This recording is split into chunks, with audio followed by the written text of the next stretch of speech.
Dari awal belum pernah terpikir memiliki penglihatan yang minus, kali ini aku menyadari makin kentara saja sensasi pedih yang menerpa kedua bola mataku.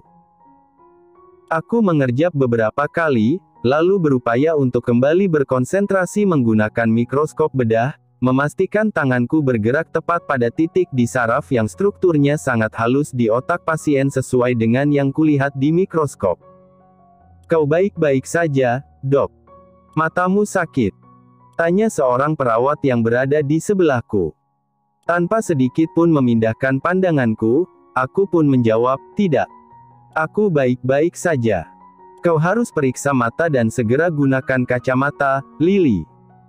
Hanya kau satu-satunya dokter bedah saraf di rumah sakit ini yang tak pakai kacamata," timpal Dr. Gilbert yang berdiri di sisi ruangan. Bibirku mengulas senyum di balik masker yang kugunakan.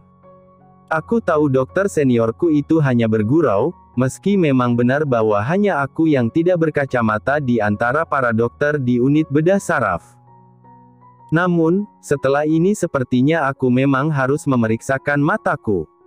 Ini bukan pertama kalinya aku mengalami kondisi seperti ini. Dalam beberapa operasi yang aku ikuti, kerap kali pandanganku agak buram, tetapi bukan karena mengantuk. Dr. Gilbert mempercayakanku untuk memimpin microsurgery siang ini. Ada satu rekanku sesama dokter residen bedah saraf yang turut membantu. Dr. Gilbert tetap mengawasiku dari sisi ruangan sebagai bentuk antisipasi kalau terjadi sesuatu. Aku tidak tahu waktu menunjukkan pukul berapa sekarang. Namun setelah berjam-jam berlalu dan aku menoleh ke arah jam yang dilengkapi oleh hitungan mundur waktu anestesi pasien, aku mendapati jam itu menunjukkan pukul 4 sore.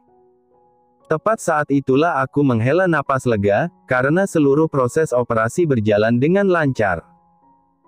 Tadi pagi aku berjalan keliling rumah sakit untuk mengurus penanganan sejumlah pasien rawat inap, dan operasi ini dimulai sejak pukul 11 siang. Itu berarti, hampir seharian perutku kosong. Aku bahkan tidak makan siang dan mendekam di dalam ruangan ini. Kerja bagus semuanya. Dan kau, Lily, kau semakin berkompeten, kata Dr. Gilbert. Aku pun tersenyum padanya.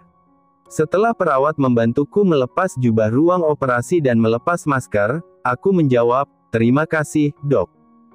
Ini berkat bantuanmu." Dr. Gilbert tentu juga memuji rekanku sesama dokter residen. Kemudian, dia menyuruh kami untuk makan dulu setelah memindahkan pasien dari ruang operasi. Begitu sudah selesai mencuci tangan dan melepaskan beberapa atribut, aku pun turun ke lantai dasar bersama rekanku, masih memakai scrub atau setelan ruang operasi. Kami berniat untuk pergi ke cafetaria dan mencari makanan, setidaknya untuk mengisi perut dulu sebelum pulang. Aku membeli 2 buah donat dan segelas kopi.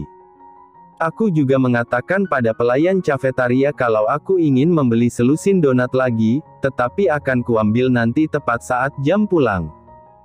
Aku ingin membawa donat itu untuk Elliot dan anak-anakku.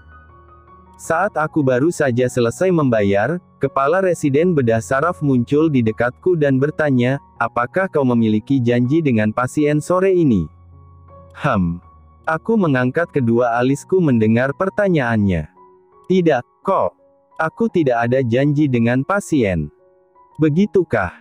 Di lobi ada pria yang mencarimu." Aku kira dia pasien. Aku mengernyit. Yang pertama terbesit di benakku adalah Elliot, tetapi tidak mungkin. Sebab tadi pagi Elliot bilang, dia akan menjemput Evan dan Ervin dulu dari daycare, baru ke rumah sakit bersama anak-anak kami tersebut untuk menjemputku. Perkiraanku bahwa pria yang dimaksud itu adalah Elliot, segera ku tepis.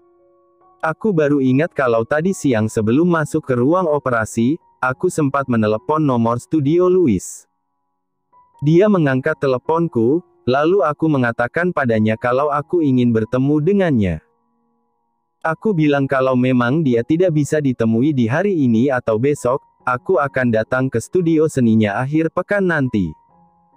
Namun dia bilang, dia yang akan menemuiku sesegera mungkin. Itulah yang membuatku yakin bahwa yang mencariku adalah Louis. Hanya saja, aku tak tahu kalau, sesegera mungkin yang dia katakan ternyata adalah sore ini. Sembari menggigit salah satu donatku karena sudah kepalang lapar, aku pun beranjak pergi dari cafetaria. Aku melihat seorang pria bertubuh tinggi yang mengenakan kaos putih berdiri di halaman rumah sakit. Dia terlihat sibuk dengan ponsel di tangannya. Segera setelah aku menghampiri, dia menyadari kedatanganku dan mengalihkan pandangan dari layar ponsel. "Hai, Louis. Aku pikir kau tidak akan menemuiku hari ini," kataku, "seharusnya kau menghubungiku dulu sebelum datang." Louis tersenyum hangat. "Kebetulan aku sudah pulang dari studio pukul 3 sore. Jadi karena teringat tadi pagi kau meneleponku, sekalian saja aku ke sini." "Kau menunggu lama?" "Tidak. Baru saja." Aku segera mengajak Louis untuk duduk di kursi panjang yang ada di halaman dekat taman rumah sakit. Kami duduk bersebelahan, lalu aku menghabiskan setengah donat yang sudah aku makan sejak dari cafetaria. Masih ada satu donat lagi, sehingga aku pun menawarkannya pada Louis. "Kau sudah makan? Apakah mau donat?" tawarku sembari menyodorkan kantong kecil berwarna coklat kepada Louis. "Tidak, terima kasih. Aku baru makan tadi." "Kalau begitu, tidak masalah jika aku sambil makan, kan?" Aku menunjukkan cengiranku pada Louis, lalu melanjutkan, "Aku baru sempat makan seharian ini." "Tentu tidak masalah, Dok. Silakan saja. Kau pasti sibuk sekali sampai baru sempat makan." Aku menghabiskan satu donatku dan meminum kopi yang kupegang. Selagi kami duduk bersebelahan, sesekali aku menatap Louis. Pikiranku terus tertuju pada Elliot tiap kali melihat wajah Louis. Bentuk mata mereka memang mirip, memiliki warna yang sama persis. Bedanya hanya warna mata milik Elliot sedikit pekat dan sorotnya lebih tajam. Pantas saja waktu Louis datang ke klinikku untuk periksa, saat aku masih belum bertemu lagi dengan Elliot setelah kabur 2 tahun, aku langsung teringat pada Elliot ketika menatap mata Louis. Mereka kembar fraternal atau tidak identik. Jika dilihat secara kasat tanpa menghiraukan soal mata, wajah mereka memang tak mirip. Mungkin hanya bentuk hidung mancungnya saja yang agak sama, apalagi jika ku tatap wajah Louis dari samping begini. Namun setelah ku perhatikan, sepertinya hidung Elliot sedikit lebih mancung daripada Louis. Satu perbedaan lagi yang paling kentara membuat orang lain tak akan mengira mereka kembar adalah, jika wajah Elliot dibingkai oleh bulu di sekitar atas bibir dan bagian bawah pipi dekat rahang sampai dagu, Louis justru tak memiliki itu. Elliot memang terlihat lebih maskulin dan sangat tegas. Sementara Louis cenderung santai dan jauh lebih ramah parasnya, bak pria idaman dengan tipikal hangat. "Sekitar 2 malam yang lalu, aku mengantar ibuku berobat ke sini," kata Louis. Aku menatap Louis sembari mengunyah donat terakhir di mulutku. Teringat aku melihatnya di depan toko roti ketika aku baru saja selesai belanja dari supermarket, mungkin saat itu Louis baru pulang usai mengantar ibunya. Saat itu Elliot yang baru kembali dari Los Angeles juga mengejutkanku dengan kemunculannya yang mendadak. "Apakah ibumu sakit lagi?" tanyaku. "Iya. Hipertensinya kambuh, tapi beruntung tidak perlu sampai diopname." "Syukurlah. Lalu bagaimana kondisinya sekarang?" "Sudah lebih baik. Akhir pekan nanti aku akan membawanya untuk kontrol lagi. Semoga dia tetap sehat dan keadaannya terus membaik." "Kau pasti khawatir jika ibumu sakit." Louis tersenyum. "Sangat khawatir." Aku meminum kopiku dan menyandarkan punggung pada sandaran kursi. Pandanganku mengarah ke depan untuk memerhatikan beberapa orang yang berlalu lalang di sekitar halaman. "Jadi, kenapa kau ingin bertemu denganku? Apakah ada yang ingin kau bicarakan?" tanya Louis kemudian. "Iya. Tentang saudara kembarmu yang kau ceritakan waktu itu." Louis diam dengan kedua alisnya yang terangkat, mengukir rasa heran untuk mempertanyakan maksud ucapanku barusan. Usai donatku habis, aku pun mengusap bibirku menggunakan ibu jari untuk menyeka barangkali ada remahan donat atau sisa kopi yang berantakan. Setelah itu, aku juga tak langsung bicara apa-apa lagi pada Louis. Aku menatap Louis dengan rasa simpatiku yang menanjak, tetapi juga tidak sedikit pun mengurangi keharusanku untuk menghargai Louis dan tidak boleh membuatnya merasa tidak nyaman karena sikapku di tengah pembicaraan kami ini. Aku memang belum memiliki bukti fisik yang dapat menvalidasi, kataku, tapi dari cerita yang kau paparkan kepadaku, serta dari cerita yang kudengar dari suamiku, yakin sekali aku tak salah kalau suamiku adalah Elliot Sinclair. Louis tercenung. Langit sore yang cerah membuatku dapat melihat bagaimana pupil di kedua mata coklat Louis perlahan membesar ketika mendengar perkataanku. Aku bahkan juga ikutan tercenung, sebab hal yang sama terjadi pada pupil mata Elliot ketika tadi pagi ku sebut nama Louis di hadapannya. Seolah reaksi mereka sama-sama terhubung. Kau yakin, Dok? Aku mengangguk. Tanggal 16 September tahun 1993. Ibumu membawamu pergi dan meninggalkan Elliot di tanggal itu, kan? Di Orlando, Florida, dekat Danau Apopka. Danau itulah yang menjadi latar pada lukisanmu di studio. Benar, bukan? Mendengarku menyebutkan hal-hal yang sangat detail itu, Louis tampak terkejut. Aku tahu kalau dia tak akan menyangkal kebenaran. Selain karena dari awal dia memang sudah merasa penasaran pada suamiku, juga karena dia pasti tahu bahwa aku mendapatkan semua hal detail itu dari suamiku langsung. Kedua mata Louis tampak memerah karena sedikit genangan mulai terbentuk di pelupuknya.